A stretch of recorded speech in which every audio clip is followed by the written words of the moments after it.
Polemik salinan ijazah Presiden Jokowi yang diperoleh dari Komisi Pemilihan Umum kembali menggelinding dan membuka babak baru yang dramatis dalam dinamika politik nasional.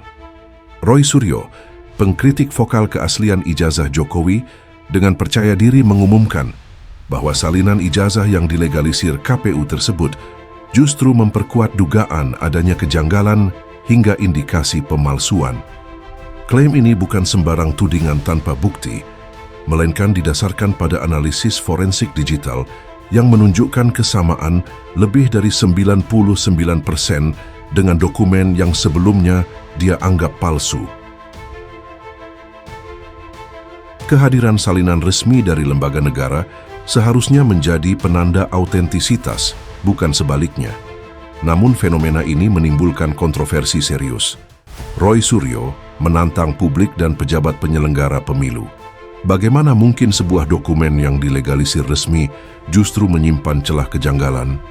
Tidakkah ini menunjukkan lemahnya sistem verifikasi administrasi di KPU selama ini?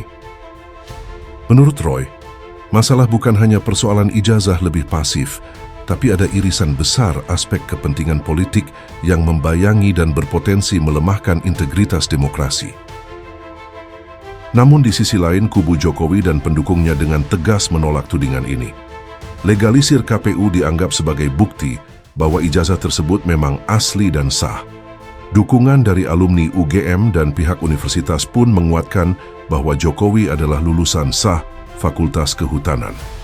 Tuduhan ini menurut mereka bukan lebih dari upaya yang terstruktur untuk merusak citra Jokowi di tengah upayanya di panggung politik.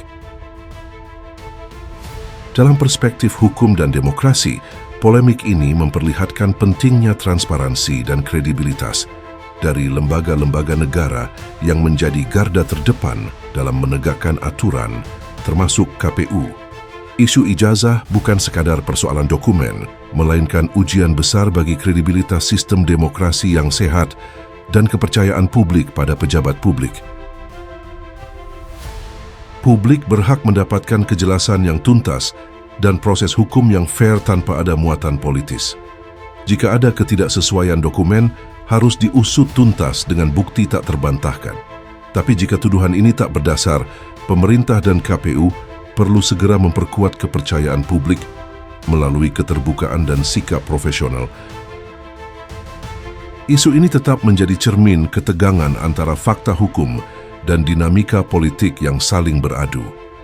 Bagaimanapun juga, kebenaran dan keadilan harus ditegakkan demi masa depan demokrasi Indonesia, bukan sekadar kemenangan politik sesaat.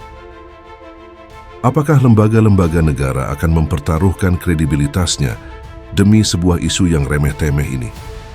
Berikan komentar Anda mengapa isu ijazah ini tidak menemukan titik akhir.